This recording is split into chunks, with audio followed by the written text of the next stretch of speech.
Let's move from Gates to Tulsi. Nikki Haley, who I guess now has a radio show. This is wild stuff.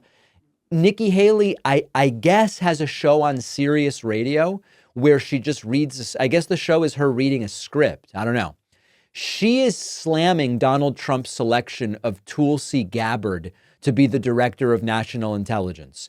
She is slamming that nomination for obvious reasons that people on the left and the right are slamming the nomination for.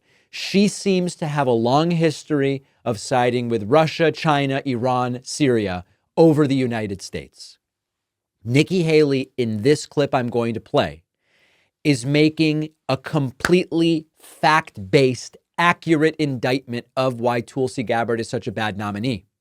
But what she's ignoring here is that she said publicly Trump's unfit, and then she endorsed Trump, and thus she shares the blame for everyone that Trump now picks. She should be looking at herself and other Republicans to a degree for the fact that Trump is in a position to pick Tulsi.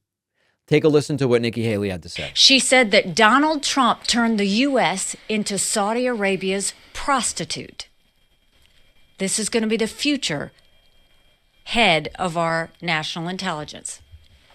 In Congress, Tulsi criticized Trump's authoritarian strike against Qasem Soleimani. Now, I will remind you, he was considered the master of death in Iran. She said he had no justification whatsoever for killing him. She tried to limit Trump's war powers against Iran. She tried to cut our annual defense budget so that we couldn't punish Iran and hinder their influence. Reminder, Iran is our #1 sponsor of terrorism, and Tulsi Gabbard was defending Iran. She went to Syria in 2017 for a photo op with Bashar al-Assad while he was massacring his own people. She said she was skeptical that he was behind the chemical weapons attacks. Now, this to me is disgusting because, Cheney, you and I were at the United Nations when Assad did those chemical attacks on those children. Yep. And you can go back and look at a speech I gave holding up pictures of dead children who had been killed by chemical attacks. This goes on, okay? Most of what she says is prescient with regard to the Tulsi nomination. She's kind of hemming and hawing about how Tulsi wanted to cut the military budget. The military budget must be cut. It absolutely must be cut. The question is, what do you cut and how do you do it? But it absolutely must be cut. But other than that, Nikki Haley is prosecuting the idea of Tulsi Gabbard as DNI in an accurate and fact-based way. But Nikki endorsed Trump, and we all knew that Trump would make these nominations. We all sounded the alarm when Nikki Haley went from saying Trump's unfit, he's deteriorating, something's wrong with him, he's not who he was before, this is not a guy who should be in a position of power, decision-making circumstances. And then we all said, yeah, I know, because his cabinet's going to be crazy. He's going to appoint sycophants. He's going to appoint unqualified people who maybe don't even have the best interests of the United States in mind. And now Trump did it. Trump did exactly what we said he would do. And now Nikki gets to read her scripted radio show, I guess. What is this show? I don't even know what it is. She gets to read her scripted radio show and say, this is so terrible. She should say, I'm partially to blame.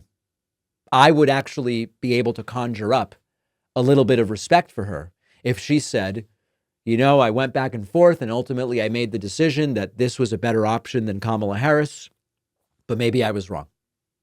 Because these picks, these selections, Tulsi, Gates, Hegseth, etc., these are a disaster. Dr. Oz, right? They're eating the cats. They're the whole thing. If she was able to do that, I would respect her a little bit more.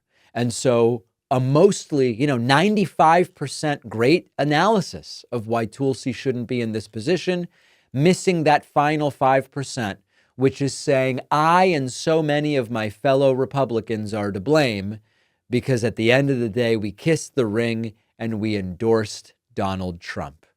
I don't expect her to say it.